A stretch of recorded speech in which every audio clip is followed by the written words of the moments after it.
I don't know why kids today don't have good toys. I mean, we're at a pinnacle of progression and innovation and manufacturing. Today's toys should be awesome, but they're almost non-existent, and kids don't seem to have a whole lot of interest in them. My son could care less about toys, and it's been that way for a couple years. I never was huge on them. But when I was little, toys were everything. I mean, from He-Man to G.I. Joe to Ghostbusters to wrestling, it didn't matter. It was just infectious. The way there were literally cartoons designed and developed just to sell toy lines. I mean, I don't think a kid today owns a toy that's better than an 80s Optimus Prime toy. I don't think kids today have a toy that they have more fun with, or even as much fun with, as I had with G.I. Joes, with Ninja Turtles. I mean, it's crazy. I think, one, we are the most nostalgic of all generations for whatever reason. I don't know why that is. I happen to think it's because we lived through the greatest time, but of course everybody thinks that about their childhood. That's why they call it the time of your life and the greatest days, yeah, blah, blah, blah. But I do really feel we just had it better, and that's why we're more nostalgic. We want it back. I mean, I gave a lot of money for a Teddy Ruxpin the other day, a toy that scared me when I was little. I was afraid of dolls when I was younger. I was very afraid of Chucky. The only horror movie that ever scared me, and I don't really consider it a horror movie as much as kind of like a horror comedy or something like that. But something about our toys made us want to hang on to them, made us want to keep not only the memories, but those physical things. A good representation of just how popular our toys were with us and what kind of staying power they have. They're re-releasing one of my favorite set of toys I had, the Ghostbuster toys, on the Kenner full remake of that actual figure. They're re-releasing those actual toys ahead of the new movie, as well as taking and putting, because those toys were based after the cartoon, the real Ghostbusters, so they were loosely based on the characters from the movie, but they were different. They looked a little different, obviously. To me, Egon looked the most, even though he had different color hair. I don't know, something about Egon that real Ghostbusters Egon reminded me of the real Egon. But they're taking heads. They're going to have another line outside of that line that takes the original body and then puts the head of the actual actors from the movie on that line. Then they're having a whole new line of movie-based ones, all in a similar style, and it's awesome. And I don't know that that'll ever happen with 70s toys. Maybe it has, maybe it will, I don't know. Or 60s toys, 50s toys. Like, it's not like these people don't want these toys as part of their youth. They do. I'm sure people who were kids in the 50s want those toys, and those have always been collectible and been worth some money. Mainly due to their age. I mean, y'all are old. But also, there's just the toys that we had seem to transcend generations. And that didn't exactly happen just in the 80s. I think that started coming in mid to late 70s. But I don't know what it is. We just hang on to that. We hang on to those toys. I love those toys. I mean, growing up, I was big on toys. I don't remember when I quit playing with them, but I guarantee I was older than most people when I quit playing with them. I was excited about having a kid, and when my daughter was little, I was excited about playing toys, and all she ever wanted to play was Office and stuff like that. So she didn't get into toys, and then I had my son, and I basically forced him into toys for the first 4-5 years, and then he kind of just weaned away. And at 7, he was fairly well done with toys, and at 7, I was still fully engrossed, and toys tied into everything. They tied into the movies. And we had Rambo toys. We had a Rambo cartoon. But we had Rambo toys. People talk about violence in today's culture. And I look at the cartoons that are out there on Disney and Nickelodeon and Saturday mornings that my son can watch. There's not a violent one in the bunch. Then I look at the G.I. Joe and the Rambo and the Chuck Norris. Yeah, I look at the Transformers. I look at those things. I look at when I was growing up, every stick I picked up was a toy gun. Go back and watch First Blood. Go back and watch First Blood Part 2. You know, those movies were designed for adults, but kids got into those movies, and Rambo became a kid's thing, and it's amazing to me. I mean, absolutely amazing to me that, I don't know, I feel like, obviously video games are more violent. I mean, Mario killed a lot of Goombas, but you know, maybe they are more violent, but I don't think that culture as a whole for kids is more violent now. I think if anything, it may have been more violence-based back then. It's maybe more realistic now. But, man, I just, the nostalgia I get, I went into a toy store, and I'm actually going to do a podcast that's going to talk about this toy store.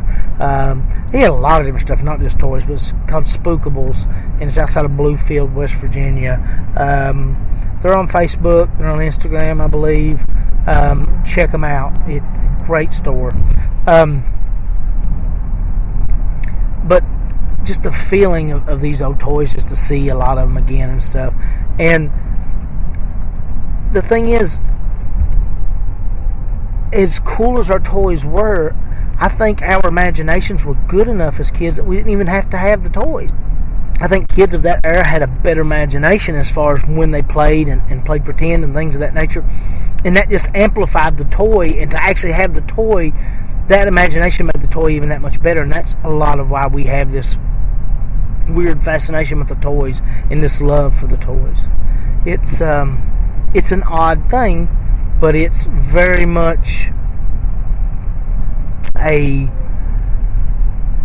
result of a certain period in time that, you know, there's always going to be things that are very particular to that point in time, to that generation of stuff. And this is one thing to me that exists for us is toys. And, you know, if I sit back and I think, like, my favorite toys as a kid, my absolute favorites, you know, at different times,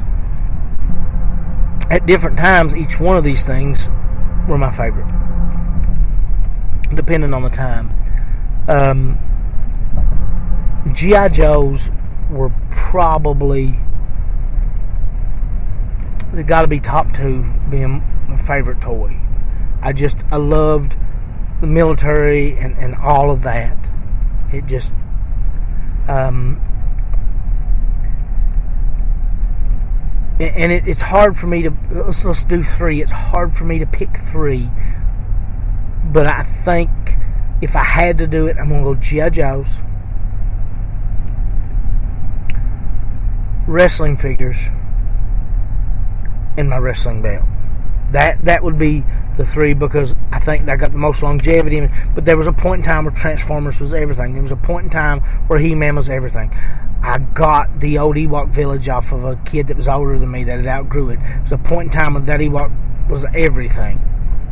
There was a large chunk of my life from when I was very little that I was outside on a bank beside my house with dozers and dump trucks, and those construction toys were the world.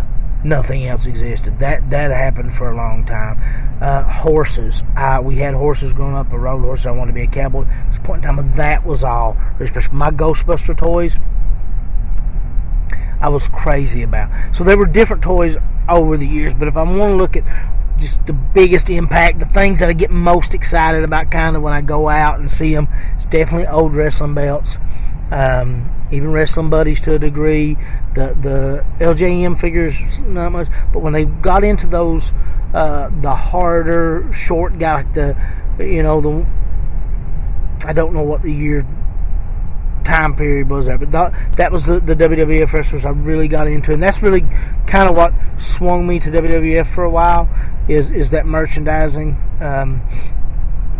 Even though in the beginning I had a little more access to WCW and would have considered myself more of a WCW person up till a point, like that may have even been part of what made that swing, because my first belt was a mail order from one of the wrestling magazines, WCW belt. Then later on I got a hard plastic WWF belt, and I remember when my house burnt down and I was a little bit older, like that was the two things that burned over there, and I was like, man, I can't replace those things. I want those things. But those toys had a huge impact on me growing up, and I really loved toys. And I'm not going to harp on that wrestling thing long, because we've done one wrestling podcast on here before. There's definitely going to be more to come. I'm going to do one later on down the road about wrestling as well, so we'll scoot by that. But G.I. Joe, like I said, huge. And when I seen this re-release of these Kenner style Ghostbusters, like, I may buy one of those. Like, I may buy the Peter Venkman. Like, it gets me excited. And I'm sorry, I mean, you kids can have iPads, whatever you want. You can't compete. It's not the same thing. It's a different form of entertainment. They would be probably bored by our toy. But it wasn't just our toys. It was the way they were presented. Our commercials and the tie-ins. There's another podcast I listen to. I go on there every once in a while called Raven Television Addicts. And they talked about something the other day on one of their podcasts about product placement, like in the movie Mac and Me and stuff. And the 80s was a different time. The 90s was still pretty close to that. And the way things were advertised and put out to people were different. And our toy commercials were just better. And I see, like, the few toys that are similar, and like actual play toys that are similar to the toys we had, a lot of their commercials are still kind of geared the way ours were to some degree. But I mean, man, everything, the design, the look, the presentation, the advertisement, everything about those toys is nostalgic to us, because the total package was just not like anything our parents had seen, and not like anything we do for our kids now, because our kids really don't seem to be as interested in it. Plus, our toys had the benefit of Saturday morning cartoons, something that's really not there anymore. Like I said, there were cartoons completely and solely created, comic books completely and solely created just to push product lines, to push Transformers. It's the way it worked. And if I'm not mistaken, He-Man was the same way. Check out The Toys That Made Us on Netflix. Great little docuseries about this very topic. I watched it a while back. I think they may have some new episodes out. But I mean, and look, they went crazy with toys. Like, they went overboard with toys, because like, if you look at the Ninja Turtles, like, they took the same 4 Ninja Turtles and made 500 different variations. I mean, like, we had Leonardo as an astronaut or something like that. They were cowboys. They were everything. But that's very indicative of that 80s, early 90s mindset of excess and going to the extreme. If one of something is good, well, then 5 million of something is better, So they did that. But the way we interacted with our toys, all those things, is different. There's no way a kid today, like, I'm not going to look at a kid today and be like, man, your childhood sucks. No, it's good to them in the same way that ours was good to us. But I would like to expose them, because we get exposed to their childhood, but in a way that we can never experience it as a child, because we're already past it. But if we expose them to our childhood, they can still experience what we experienced as a child. They just can't get the same level of innocence. You know what I mean? It's like it's been tainted for them because progress has been made. But I don't know. I've always just had a love for, and obviously I believe everybody does. Again, I think our generation is more nostalgic about it, but that love for the toys that we grew up with and the things that were there for us when we were younger is just awesome. and it's something that I liked the way not just toys as in action figures and things like that, but for just things like, I don't know how to explain. I guess the way companies put out products, like some of the best, like everybody talks about Happy Meal toys. Like Happy Meal toys were cool. Like I remember a neat Warner Brothers stuff they did. They did some stuff with Dick Tracy. They did some stuff with Who Framed Roger Rabbit. They always did stuff with the Disney movies. Like that stuff was neat. But when McDonald's done the Indiana Jones movies, I thought that was cool. And when Pizza Hut done stuff with Ninja Turtles, I thought that was cool. Or when Pizza Hut done the basketballs and the March Madness balls and stuff. Like our toys and the things we use for activity and entertainment, like the basketballs, like that was a part of everything. Like food franchises were getting in on it, stores were getting in on it. You know, I see things now like with these Funko Pops. I think they're cool. I've never collected them, but I've looked at a lot of those, and those seem really cool. And you'll see things that are like, you know, GameStop exclusives and what, like with the toys we grew up with. I know that happened to a certain degree, but like it wasn't about one brand of toy when I was growing up. Like to go to Walmart and just look through the toy aisle, period, when they started coming out with the cheaper knockoff stuff of G.I. Joe and things of that nature at Walmart, I loved it because I could get an airplane that my G.I. Joe size figures, like an F-16 looking airplane that my G.I. Joe size figures would fit in, that we could actually afford, instead of having to buy the, you know. And I go to Walmart now with my son, like especially my son was like 4 or 5, and we'd be in there and I'd be like, look at these Army Corps or whatever they're called, they're knockoff G.I. Joes. Look at this, look how cheap these are. Look how many of these you could get. You know, look at that. I mean, that's pretty awesome, you know. And he had no interest, but you know, to that same degree, like if I didn't have that G.I. Joe airplane, I remember making a fleet of paper airplanes, and I remember using fireworks as bombs, dropping them out of those airplanes, and having just throwing those airplanes like they were flying in and attacking my G.I. Joes out in this pile of dirt on the hillside beside my house. And you know, when they would crash into the ground, I should not have had a lighter at 6 years old, but I did, from what I got from my grandfather's store, burning the paper like the plane was on fire, like, you know, shooting fireworks off in the middle of my G.I. Joes. Like I had possibly a mental condition, but also I had an imagination, you know. And those toys led to actual play. They led to me going out and pretending to be a G.I. Joe, going out and pretending to be a Transformer, going out and pretending to be He-Man, pretending to be a cowboy, pretending to be these things myself. And I don't know. I don't know. It's kind of like the chicken or the egg. I don't know if it was the really well-made stories and toys that we were given as a unit, or our imagination that fueled the other. You know, I don't know. But I don't feel like my son draws constantly every day, and that's cool. And, you know, I don't interfere with that because I want him to follow what he feels like he needs to do. And I know there were kids like that to some degree. Like my friend Lance is an amazing artist. He's a really good illustrator and things of that nature. He was big into comics and stuff, and he drew a lot, you know, and he worked and got better at it and put work into it a lot. And I've seen that progression over the years, but it's not all he did like my son did. My son is consumed by it, and I don't know if, I feel like his imagination works differently than mine. And I understand he, you know, every kid's different, but I see that with a lot of kids. My daughter was that way.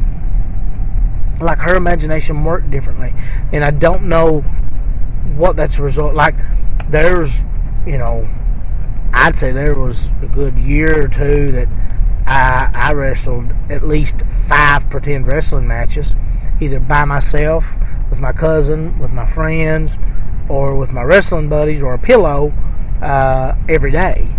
You know, there were years where I played Army every day. I think I was a dead G.I. Joe for Halloween, like 3 Halloweens in a row. You know, and that anticipation for Christmas was so much higher for me than I think it is for my kids. It was higher for me then than it is for me now, because I don't see the excitement in my kids that I had, and that kind of dampens my excitement. It's not that they're unappreciative or even that they're spoiled. It's just that I don't know if they're different. You know, my daughter was a little more excitable when she was young, which my son, you know, the Asperger's and things of that nature, his reactions are going to be different generally anyway. But I often think, you know, I don't like to live in the past, and I don't want to go back. It was awesome. I enjoyed it. But I like here and now. I like being with my family, and there's things, there's trends, there's things I'd like to see come back around. But me physically going back, no way. But if I could take my family back, my wife, my daughter, my son, and erase what they know now and put them in about 1985 and us go from 85 on instead of from 2020 on, I would do that. I would want to do that. But it would be selfish and it wouldn't be fair to my kids. I think, in all honesty, my son, especially if you let him keep the knowledge that he has now, would enjoy it immensely, because he loves retro things, and the toys he does like are retro, the shows he likes are retro. But my daughter, she would go crazy. She's very connected, and she's an adult now. You know, she's 21. She's very connected to people, and I've got used to that. I can do this, and I couldn't have done this back then. So, but what were your favorite toys growing up? What were the toys what was a toy that you had that you could not live without? What was one toy that you really wanted and didn't get? I really wanted the Ric Flair Big Gold WCW wrestling belt when I was younger and didn't get it. I had a WCW belt. I want to say it was the U.S. title, and I had like a WWF tag team title. I made a lot of my own belts. Now I got one of those years later as I got older, just as a joke, and kept it. And I think my son has 2 of those now. The Big Eagle WWF, but we don't have the Ric Flair Big Gold anymore. I wish we did. And, you know, but what was something that you really, really wanted that you didn't get as a kid? I mean, I know there's tons, but what's something? Like, there was a lot of G.I. Joe specific toys I wanted. That belt sticks out to me. Drop that in the comments on the YouTube page, or send it in an email to authorjperk at gmail.com. It's author J P-E-R-K. And it's not Arthur, like the movie. It's author, like somebody that writes a book. I don't speak extremely plain. I'm from the mountains. I'm proud of that. But what's the toy you liked the most as a kid? And what's the toy that, you know, you wanted but you never got? You know? And what's a toy that you'd really like to see come back? But thank you for listening. Yeah. I'm not going to peddle anything today. You guys have a good day.